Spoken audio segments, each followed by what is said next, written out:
Assalamualaikum warahmatullahi wabarakatuh.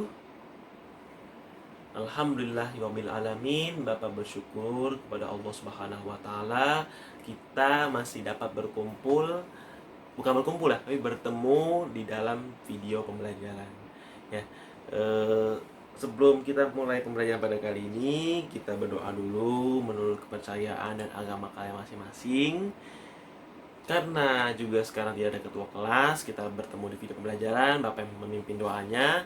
Silahkan kalian berdoa sesuai kepercayaan agama kalian masing-masing. Berdoa dipersilahkan.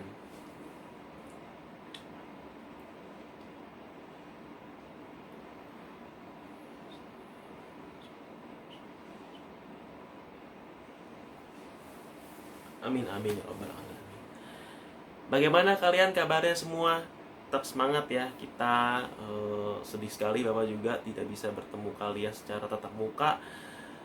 Kita hanya bertemu di video pembelajaran seperti ini. Kita padahal sudah selesai melaksanakan ujian tengah semester yang harusnya kita bertemu kembali melaksanakan pembelajaran, tapi tidak bisa di sekolah. Kita bagaimana caranya? Ya alhamdulillah Bapak temukan kita hanya seperti ini, video pembelajaran, kita tetap bertemu. Sebelum kita mulai pembelajaran hari ini, Bapak mengharapkan kepada kalian, kita sebelum menyiapkan kalian siap untuk belajar, Bapak harap kalian mendengarkan video ini dengan baik-baik. Jangan ada yang sambil main handphone, bersosial media atau hal sebagainya. Kalian dengarkan Bapak mendengarkan materi ini atau yang Bapak sampaikan, kalian dengarkan. Atau kalau misalnya kalian dari handphone, ya silahkan juga tidak apa-apa, tapi kalian jangan ambil bersosial media, jangan ambil WhatsAppan, Line dan lain-lain sebagainya. Kalian dengarkan Bapak. Bapak akan di sini menjelaskan materi yang akan Bapak sampaikan, yaitu Bapak di sini akan menyampaikan materi kita yaitu tentang debat dan kredit. Karena kita dapat ketahui bersama, minggu kemarin kita habis UTS, kita sudah mempelajari kemarin tentang bank sentral, maaf ya, bank sentral, terus kita sudah mempelajari tentang sistem keuangan di Indonesia seperti apa, dan sekarang kita akan belajar mengenai debit dan kredit. Di sini pembelajarannya cukup mudah ya, tidak terlalu rumit, kalian cuma mendengarkan saja. Tapi kita tetap ada diskusi. Diskusi ini nanti kita berdiskusi seperti biasa, tapi bedanya kita di online. Nanti kan Bapak upload di YouTube dan nanti kalian dengarkan, dan sudah masuk YouTube nih pastinya. Kalian bisa berkomentar jika kalian ada yang belum mengerti atau materi yang Bapak sampaikan atau ini, kalian bisa bertanya di diskusi YouTube ini, di komentar ya. Kalian jangan ragu, silahkan bertanya. Dan nanti di akhir pembelajaran kita juga ada evaluasi. Kalian mengerjakan soal latihan, kalian mengumpulkan tugas, dan absennya bagaimana? Absennya dari situ. Absennya dari soal latihan itu kalian kerjakan, itulah absen kalian. Jadi Bapak harap setelah ini kalian simak baik-baik videonya. Ini juga lebih mudah kok. Kalian mendengarkan video ini tidak nyampe kita seperti dalam kelas sampai berjam-jam. Ini cuma beberapa menit saja. Bapak harap kalian tolong dengarkan. Simak baik-baik ya. Silahkan mendengarkan. Baik, selanjutnya kita akan masuk pada materi kita, yaitu tentang debat dan kredit. Sebelumnya dari kalian apakah sudah tahu atau sudah mengetahui belum apa yang dimaksud dengan debat dan kredit? Di video ini, Bapak akan menyampaikan kepada kalian apa itu debat dan kredit. Disimak baik-baik ya.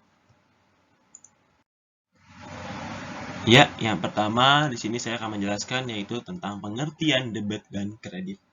Di sini dijelaskan bahwa debat adalah mencatat penambahan akun harta dan beban, juga pengurangan akun berupa kewajiban, ekuitas, dan pendapatan. Sedangkan kredit adalah mencatat pengurangan akun harta dan beban, juga penambahan kewajiban, ekuitas, dan pendapatan. Nah, di sini jika kalian belum ada yang tahu apa itu ekuitas. Ekuitas itu adalah kekayaan atau hasil kekayaan yang berasal dari hasil kegiatan di suatu perusahaan. Jadi itu benar-benar hasil kita ya, hasil kita bekerja itu dinamakan ekuitas. Jadi kesimpulannya bahwa saldo normal akun harta dan beban itu berada pada debit. Sedangkan saldo normal kewajiban, ekuitas, yang tadi saya katakan, dan pendapatan berada pada sisi kredit. Jadi sudah paham ya apa itu pengertian debit dan kredit. Nah, jika ada yang kalian belum paham di sini, kalian bisa bertanya melalui kolom komentar di bawah ini ya. Silahkan berkomentar jika kalian ada yang belum paham. Jangan berkomentar, nanti akan saya jawab di video selanjutnya. Ya, selanjutnya ada lagi mekanisme debit dan kredit. Pertama, mekanisme debit dan kredit berupa aturan yang harus ditaati dalam pencatatan. Misalnya, debit harus selalu berada di sisi kiri, dan kredit harus selalu berada di posisi kanan. Karena debit dan kredit berguna sebagai pencatatan baik, penambahan maupun pengurangan seperti yang tertulis di atas. Jadi, kita harus paham ya, bahwa debit itu posisi di sebelah kiri dan kredit harus di sebelah kanan. Karena dia berguna sebagai pencatatan yang baik berupa penambahan maupun pengurangan. Di sini saya akan jelaskan aturan-aturannya sebagai berikut. Ya, berikut adalah aturan-aturan dalam mekanisme debit dan kredit. Pertama, bahwa apabila harta atau beban bertambah, maka dicatat di sisi debit. Sedangkan transaksi yang menyebabkan pengurangan dicatat pada sisi kredit. Sebaliknya, untuk akun-akun seperti kewajiban, ekuitas, dan pendapatan, jika bertambah maka dicatat di sisi kredit, sedangkan berkurang pada sisi debit. Jadi kalian harus paham ya bahwa apabila harta atau beban bertambah maka dicatat sebagai debit. Jika mengurangi dalam transaksi bahwa kita harus mencatat di sisi kredit. Sebaliknya, jadi kita seperti kewajiban, ekuitas, dan pendapatan kita jika bertambah maka dicatat di sisi kredit, sedangkan berkurang pada sisi debit. Nanti saya akan jelaskan lah di akhir video ini bahwa pencatatannya seperti apa dan aplikasinya seperti apa. Jadi kalian jangan berhentikan dulu video ini ya, tetap simak terus. Nah, di sini ada lagi dijelaskan bahwa pendapatan menambah modal. Oleh karena penambahan modal dicatat sebagai kredit, maka penambahan pendapatan dicatat sebagai kredit juga. Yang kedua, beban mengurangi modal. Oleh karena pengurangan modal dicatat sebagai debit, maka penambahan biaya dicatat sebagai debit juga. Jadi ini harus paham ya, antara pendapatan menambah modal dengan beban mengurangi modal. Jadi jika penambahan modal, kita harus mencatat sebagai kredit. Nah, jika kita mengurangi modal, bahwa berkurang terus modal kita model pencatatannya harus sebagai debit. Maka di sini juga pencatatannya harus debit juga. Jadi jangan sampai lupa ya. Baik, selanjutnya kita akan masuk ke materi selanjutnya yaitu aturan pencatatan dalam bukti transaksi menggunakan mekanisme debit dan kredit. Jadi ini adalah aturan pencatatan sebagai kita menggunakan mekanisme debit dan kredit. Kita harus tahu nih bagaimana aturannya. Jadi kalian harus tahu dan tolong dengarkan baik-baik. Pertama, pedoman mencatat untuk perubahan pada aset adalah jika aset bertambah plus ya dicatat sebelah debit. Jika aset berkurang dicatat di sebelah kredit. Kalau kalian ada belum tahu aset itu apa, bahwa aset itu adalah sumber daya atau kekayaan yang dimiliki oleh suatu entitas. Entitas ini yaitu suatu barang yang unik dan berbeda. Itu dinamakan aset ya. Jadi kalian harus paham bahwa aset itu jika bertambah sebelah debit. Jika aset berkurang dicatat di sebelah kredit. Yang kedua, pedoman mencatat untuk perubahan liability dan owner equity adalah Yang pertama, liability dan owner equity bertambah atau plus ya, lambangnya dicatat sebelah kredit. Yang kedua, jika liability dan owner equity berkurang atau minus di sini dicatat di sebelah debit. Nah, kalau kalian belum ada yang tahu, liability adalah kewajiban atau hutang yang harus dilunasi, sedangkan equity yaitu kekayaan diri sendiri. Jadi owner equity itu kekayaan diri sendiri ya. Jadi kewajiban atau hutang yang harus dilunasi dengan kekayaan sendiri jika bertambah itu dicatat sebagai kredit. Jika liability dan owner equity berkurang dicatat di sebelah debit. Yang ketiga, pedoman pencatatan dalam akun pendapatan adalah jika pendapatan bertambah dicatat sebagai kredit. Jika pendapatan berkurang dicatat di sebelah debit. Nah, jadi kalian paham ya maksudnya ya. Ya, jadi jika kalian mendapatkan suatu pendapatan ditambah pencatatannya sebagai kredit. Jika pendapatan kalian berkurang dicatat di di sebelah debit. Mohon maaf ya kalau ada kesalahan. Yang keempat ya, kalian harus pahamin juga lagi, pedoman pencatatan terhadap akun modal adalah jika beban bertambah dicatat sebagai debit. Jika beban berkurang atau minus dicatat di sebelah kredit. Modal ini kalau kalian belum tahu yaitu modal adalah sekumpulan uang atau barang yang digunakan sebagai dasar untuk melaksanakan suatu pekerjaan ya. Jadi modal ini semacam aset kita sendiri gitu. Jadi makanya jika beban kita bertambah modalnya bahwa dicatat sebagai debit. Begitu juga sebaliknya. Nah, sampai di sini sudah ada yang kebingungan atau apa? Ada yang kebingungan atau masih ada yang belum paham? Kalian tenang saja ya. Jika kalian ada yang belum paham atau yang masih ingin ditanyakan, silahkan berkomentar saja di video ini. Nanti akan saya jawab di video selanjutnya atau nanti kalau saya mungkin bisa sempat saya balas di komentar tersebut. Silahkan berkomentar ya. Kalau ada yang belum paham, silahkan berkomentar. Ya, kita lanjut. Ya, ini terakhir nih ya. Yang kelima yaitu pedoman pencatatan terhadap pengambilan prive adalah pengambilan prive bertambah atau dilambangkan plus dicatat sebelah debit. Jika pengambilan prive berkurang ya, maaf ya ini mungkin salah mengetik.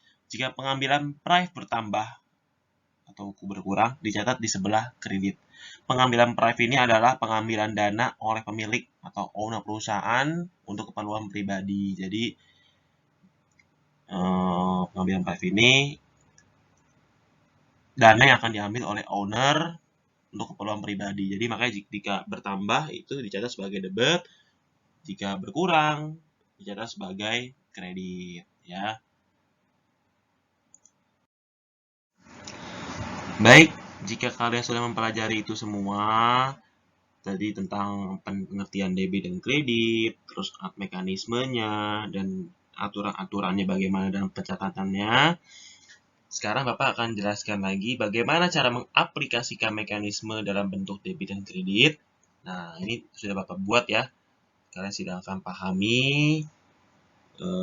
Di sini ada akunnya apa saja, terus bertambah, berkurang itu dicatat sebagai apa, dan ada saldo normalnya. Bapak contohkan yang pertama ya. Jika harta bertambah, itu dicatatkan sebagai debit. Jika harta berkurang, dicatatkan sebagai kredit. Maka saldo normalnya adalah debit. Jika akun utang bertambah, itu dinamakan sebagai kredit ya. Dan juga jika utang berkurang, dinamakan sebagai debit. Terus ada lagi ekuitas. Ekuitas jika bertambah, dinamakan sebagai dicatatkan sebagai kredit. Jika berkurang, dicatatkan sebagai debit. Maka saldo normalnya adalah kredit. Pendapatan jika bertambah, itu dinamakan sebagai kredit. Dicatatnya ya, dinamakannya.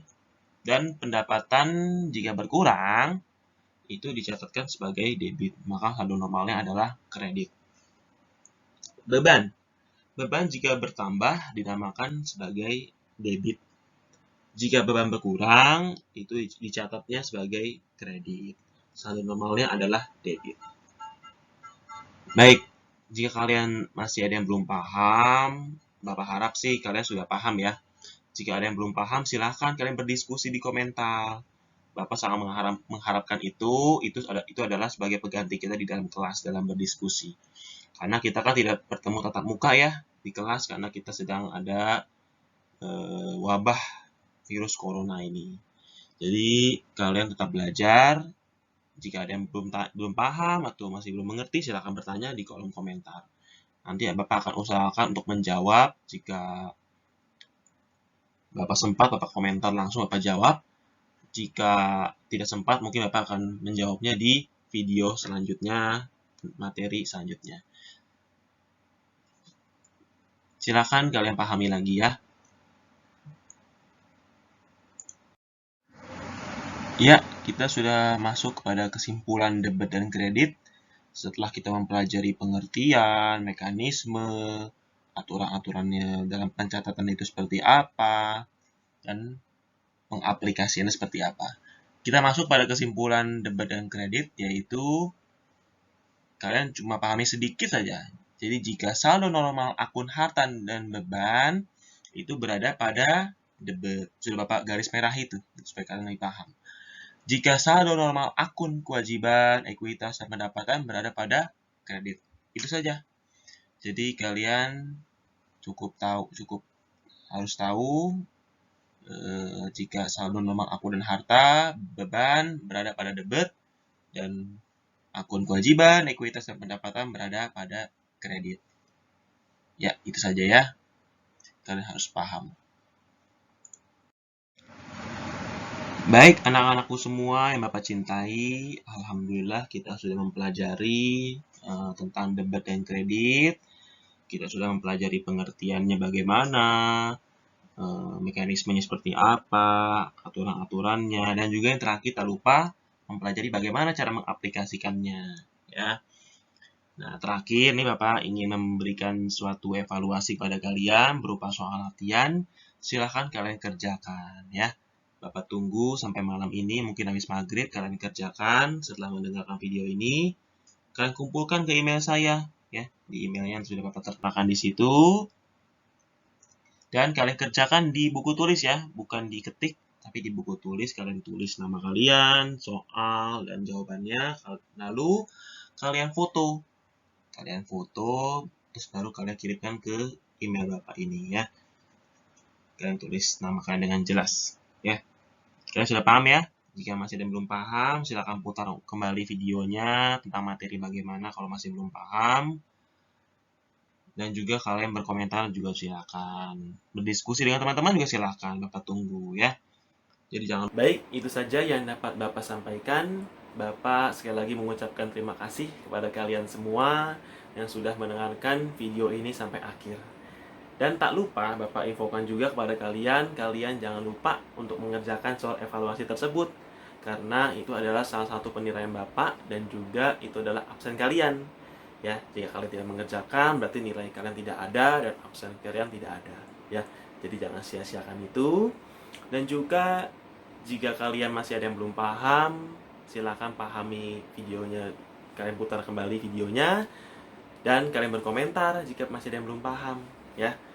Dan minggu depan kita bertemu lagi di video ini karena kita masih adanya pandemi virus corona. Kita tetap bertemu lagi di minggu depan dengan video ini. Nanti akan Bapak sampaikan lagi di grup ya, akan Bapak infokan.